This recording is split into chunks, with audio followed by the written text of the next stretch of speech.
Welcome to this episode, Kritagya. Thank you so much for joining us. Pretty excited the way the series has been growing. I'm very interested to hear about your journey today. Folks, as usual, we'll be dividing this mainly into three buckets. We'd start off with Kritagya's early journey into how he got interested in product management. Then we jump into the meat of this particular episode, which is essentially how do you break into, how do you crack interviews at Razorpay, especially product interviews. And the last section, we keep it fun. We hear more about some tips and tricks that Kritagya has for you, as well as he runs a very interesting YouTube channel. So let's hear more about that journey as well. To give a very brief intro, Kritagya is currently a product manager at Razorpay. He's a 2020 grad from IIT Roorkee. And like I just shared with you, he is growing his own personal YouTube. I think that's probably his focus. So we'll hear more about that. But Kritagya, over to you. Would love to hear, a little more about your background and, how did you end up in product management? Hey, hi Suhas. Thank you so much for having me here. Thanks for the brilliant intro. I think we'll also talk about YouTube in the coming section. But talking about product itself, right? When I was in my first or my second year of college, I kept hearing about some of my seniors who in the same campus group. So I was a part of the entrepreneurship cell at IIT Roorkee. There was some of my seniors who were in their third and final year, fourth year, that were like, "Ha, we want to go into product role. We are doing internship in that." And I was like, "Yeah, this is something that I don't even know about." And I like maybe because when we are in that first year, we look at those third year, fourth year, right, and we look, yeah, ki, ha, they are so very smart people. So maybe how can we be at that level? So I was like, "Okay, product is something that sounds very fancy, but I don't know what it is, and I am not sure if I can do it or not as well." At the end of second year, I was looking for an internship. I was like, I have to do something. Everyone else in my group, in my year, was applying for internships. So at the end of second year, I asked people, hey, now what do I get an internship in? Like, I don't know. I don't have any particular skills for which a company would call me for 2 months, pay me, give me an intern. So what do I do? So then I got to know about things that people actually do. So a couple of seniors of mine, they told me about design. How do you get into development? What is a product? Which, what's mix of all of these things? And they were like, with your experience, it's a little difficult to get into product. Let's keep that aside. Let's focus on the rest of the things. So then I got a design intern at the end of my second year at 1mg. I think it's a medicine delivery startup, and a lot more. I think people would know about it. So when I went to 1mg, I worked very closely with a lot of product managers that were there. So that time I actually got to know what a product manager actually does. That I saw them, just running around the office all the time, talking to designers, talking to business people, talking to developers, and, figuring out ki, hey, our project is running 2 weeks delayed. So I sort of got a hang of ki what they were trying to do in the organization, and they were the guys that were getting things done in the organization. That was an interesting part for me ki, hey, this is something that looks nice. But then when I got into my third year, I was skeptical about what I want to do now. And that is when I was like, I want to learn tech as well. Like, I'm in an institute of technology and I don't know anything about technology. I don't know how to code. So I was like, yeah, let me try, let me give it a shot. So I started doing machine learning, data science at that point of time. I worked on a research paper. I wrote a research paper basically in that third year wala phase. I got an intern at the end of third year in data science at Nokia. They were doing some sort of innovation in their networking wala segment. So I got internship there. I did that. So that was my third year internship. After that, it was placements. It's placements at IITs in the 7th semester, the fourth year ka first semester in our college. And then we were again we were back to board ki, hey, what do we want to get a job in now? So at that time, of course, everyone looks at what was the previous stats, what are the companies, how much do they pay, etc. We all have that discussions till we get placed even. So then I of course knew that product ke liye some companies do come to the campus. Flipkart was definitely one of them, since they have been coming to the campus for the longest, for the last, I think, 3 or 4 years, if I'm not wrong. But Razorpay was the second company that was coming to campus for a product role. And, Razorpay, of course, has a good brand name in Roorkee as well, because the founders are also from Roorkee, and there's a lot of founding team at Razorpay who's from Roorkee. So then I was like, okay, let me try to prepare for both Flipkart and Razorpay. So I reached out to a couple of seniors who had prepared last year. I was like, hey, how do I prepare for product role? They were like, I'll just translate it in English as well. But they said, bro, dekh, product में नौकरी लगना बहुत difficult है, तो तू product कर ले, but don't focus on it. So basically, for our English speaking audience, it's key. There are very less opportunities in the product role at the end of the day. They'll probably come and hire either one or either zero people at all if they don't match the minimum threshold that they're looking for.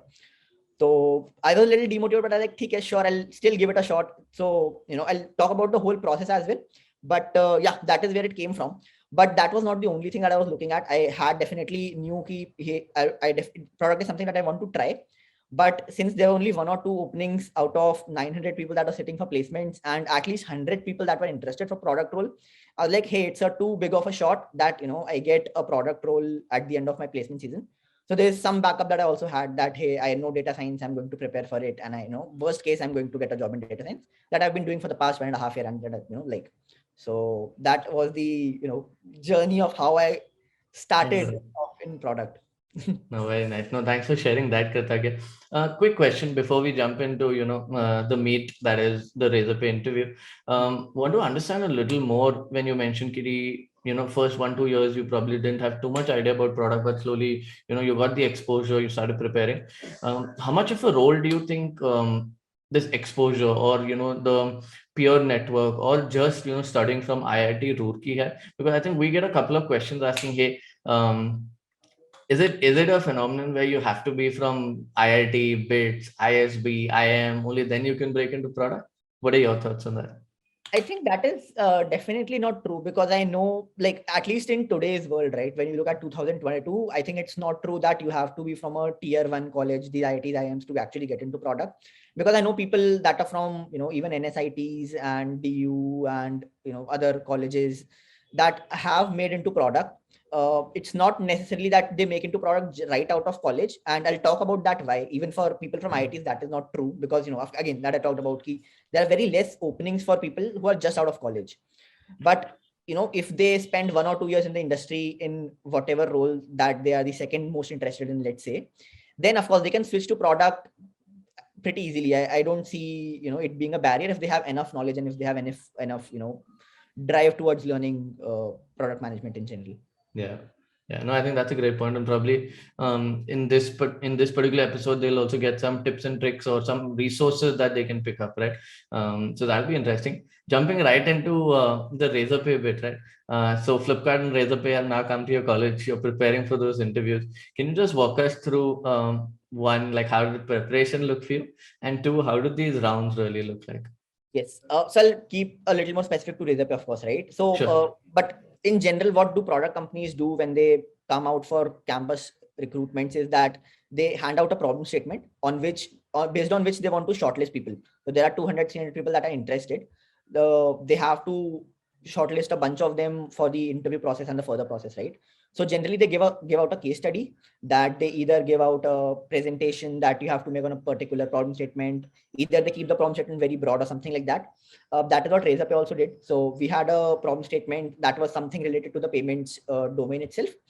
And it was just we have to write a 5-pager note on what we think and how do we solution the whole product and all of those things. That is something that we were looking at. From that, I think there were 250 or so submissions from IIT Roorkee. They shortlisted 20 people out of that. From that particular submission, that 5-page submission, there are 20 people that got shortlisted. And then it was December 1st, which is the first day of placements that we call at IITs. That when I had the interview for Razorpay. So Razorpay was visiting college for the first time. So a lot of people did not know how the process for Razorpay is going to be, since no one had done it. And it's interesting to know that actually Razorpay was also hiring APMs for the first time in their actual history. Like, they have not really hired APMs in the past, especially from campus placements. So I think even for them, it would have been, that they were also experimenting. Like, when I go into their shoes and think about it. So then it was majorly 3 rounds that we had. The first round was a simple problem solving round, which was an RCA round. I still remember my question, if anyone is curious, that the question that I was given was that the number of users on Swiggy is decreasing month on month. How will you do an RCA of why it is happening? It was a very open-ended question. I did not get a lot of data from even the interviewer. So he was like, what do you think? How will you pull out data? What will you tell the product analyst how to get the data? At that time I was like, yeah, this is generally not how I had practiced for product interviews. But since Razorpay is a data driven company, that I realized after joining, I think that is why they wanted me to actually tell them how I'm looking at data. Second round was a very light tech round. They were probably looking a little better from me. I did not do a lot well there in that second round. I think I just barely made it through. But they were just looking at if we have any technical background. The reason for that, especially for Razorpay, is that they were looking for people to look at technical products when they join Razorpay, especially since we were from IIT. They were also expecting that, hey, we'll know some tech.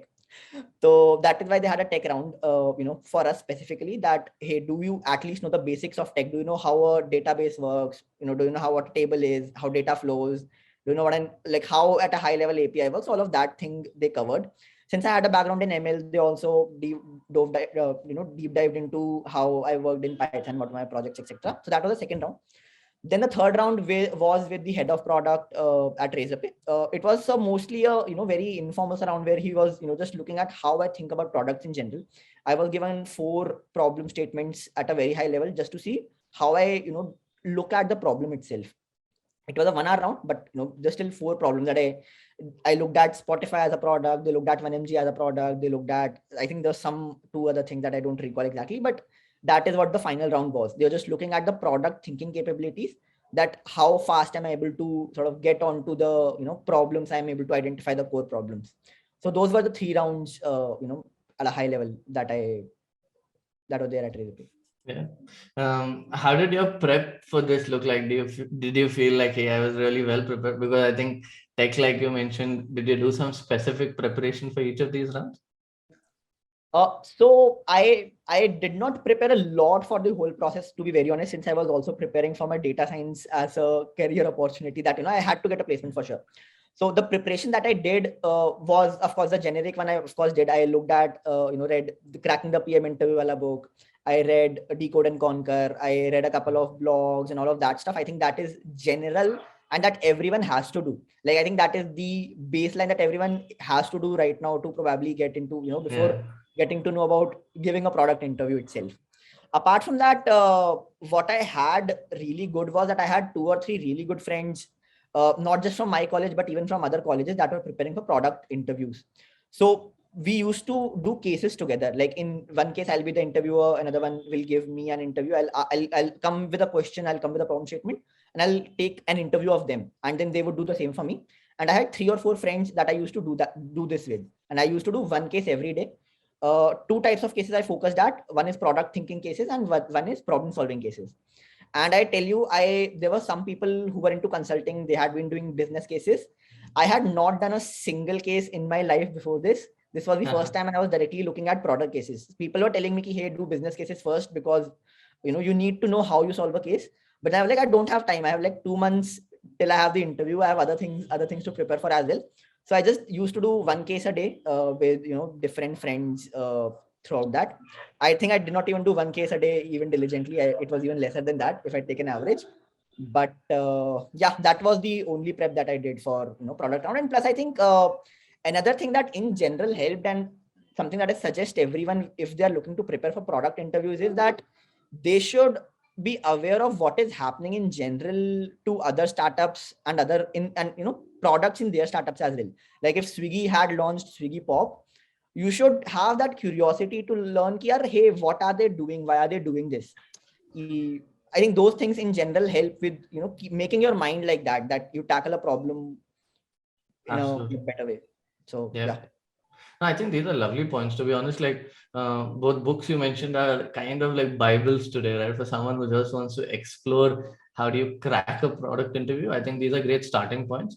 But the second one is even more important, right? It's probably a low hanging fruit that you mentioned. Probably many people already know, okay, hey, we should be doing mock interview, right? But just building that into a practice, getting 3-4 friends, keeping that accountability. So doing one case a day over 2 months, you've done 50 cases, even if you don't do it every day, say, Sundays off, for example, you've still done 50 cases. I feel that's a great point of practice, right? And it is always important that okay, reading is definitely, building your knowledge is important. Applying this to a certain extent gives you more comfort in the interview. So I think that's a lovely point that you mentioned.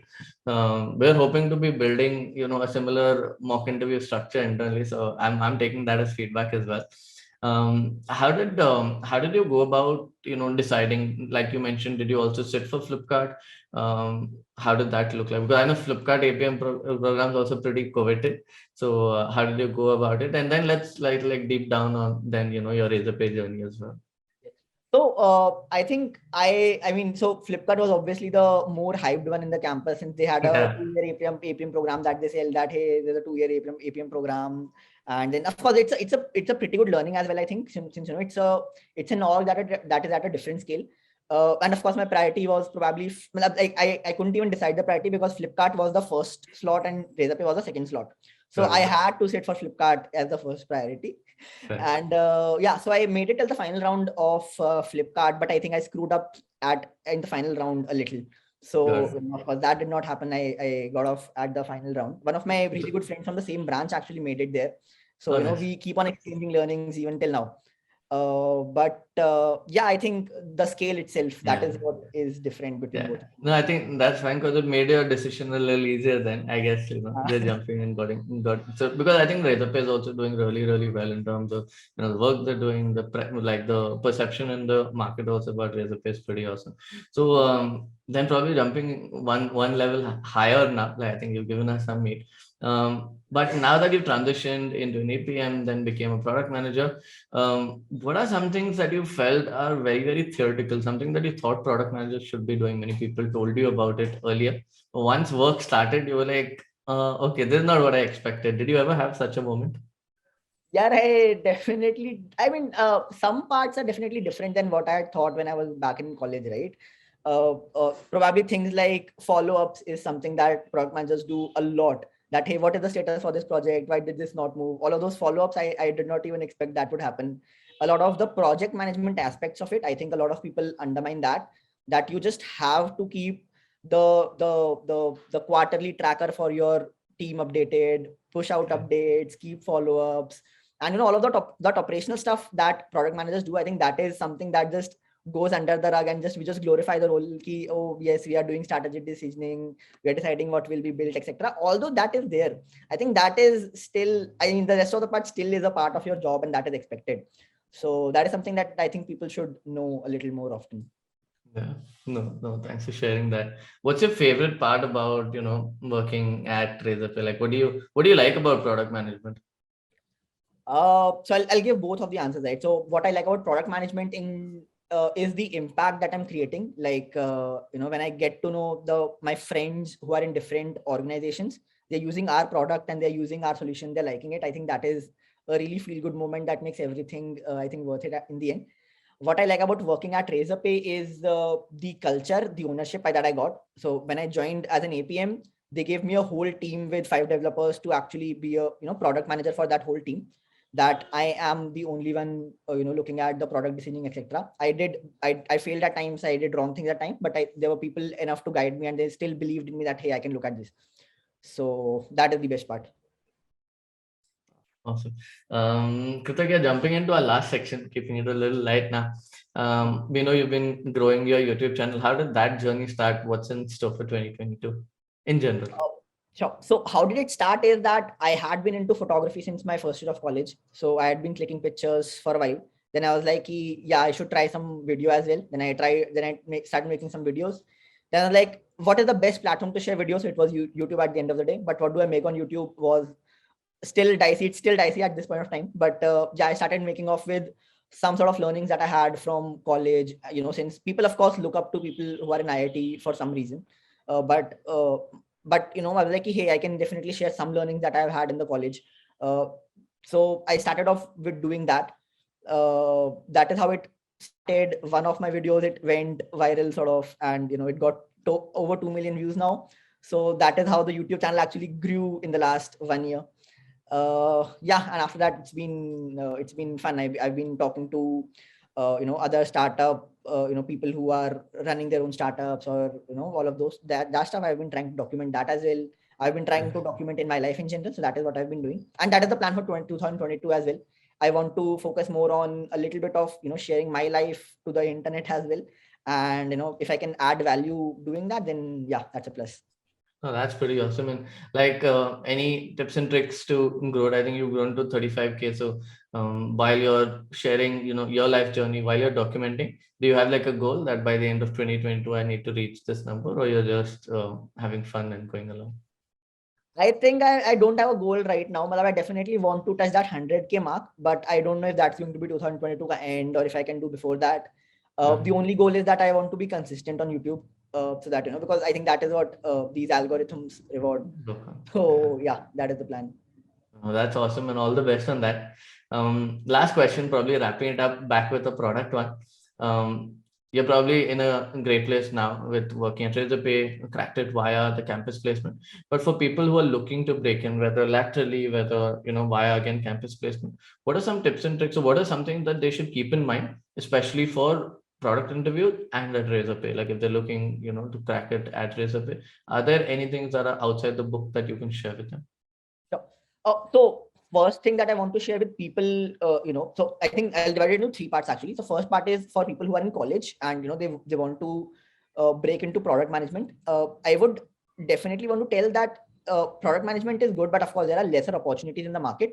So definitely get another skill. Like, I think that I looked at other interviews that you folks also did. So there were people who had background in data science or design or development, etc. I think if you're in the early years of your college, definitely get a skill as well along with product management. Since I think this is a very generalistic role where you don't build a skill of your own on the job. It's a very soft kind of skill that you manage people, you understand strategy, etc. But it's good to have a technical skill that you can develop in college. I think this is something that people generally don't tell when they're talking about product roles, but this is something I think that helps. Now, when you're in your final year of college, you're preparing for placements. If you are sitting for a product role, then I think the same tips apply, that read those books, but also practice interviews, keep on reading stuff, have curiosity, all of that stuff. But also have a backup plan that, hey, if you don't get product management from a campus placement, do you want to risk and do you want to just apply off campus, or do you still want to get a job? I think that should be very clear in your mind. That should be a very clear thought process, that if you don't get a campus placement in product management, you still should have a job at the end of your college life, in case, especially if you want to, if your family needs some sort of financial support. If you're in the industry, you are in a software role or you are in any role, I think it's easiest to switch internally. That if your company actually has a product team and you want to come to that, I think that is definitely a little easier than actually going out to the industry. I think saves your time, already know the product, the org. So I think that also helps. And the last part is for people that want to come, want to interview for Razorpay, of course, decide which role fits you. Like, do you want to interview as an APM, PM, one, etc. I think for every PM role, a little tech knowledge helps, that you understand tech. But for Razorpay, which is a API product, like we sell APIs as our business, at least for some portion of it, it's better that you have some tech background, and of course good product thinking, good team culture, etc. All of those basic things that a product manager should also of course know. And yeah, I think nothing as such specific apart from that.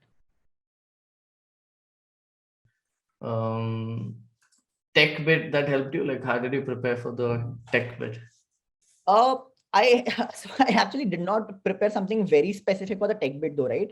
Uh, but what you should know is that how a database functions, how a table works. I think all of that basic stuff. What is an API? How do you make an API call? I think those basics are something that you should definitely know about. Plus some technical jargons again. Matlab ki when you're talking to a developer, they'll say, PR raise kar diya, that they've raised a PR. But what is a PR? How does that work? What is the flow for, from your code getting committed to getting pushed to production? What is the test environment? All of that stuff, I think that helps talk to a developer. And especially if you have some, if you're not fresh out of college, then people expect it from you a little more, of course. I think from us, it was not expected, that we know. I learned it on the job itself. But I think the expectations are getting, more day by day. So yeah, I think that those jargons should help. I think what people can do is sit with a friend of yours who's a software developer. I think everyone would find at least one person in our group and just learn from him what they talk about, in a day or in a week. What is the life cycle of a product? How do they look at issues, etc. I think that should help get enough context on the tech jargons at least. Got it. Got it. No, absolutely. I think this is one common question we keep getting. So I thought, it'll be great to hear from you on that. In fact, we are also working like on a tech for PMs bit. I'll keep you posted on that. Nice. But yeah, Kritagya, I think this is awesome. And all the best for everything that's coming at Razorpay as well as on your YouTube channel. Looking to that 100K soon and to following you there. But thanks so much for joining us today. I think it was fantastic chatting with you. Thank you so much for having me, Suhas. It was great doing this.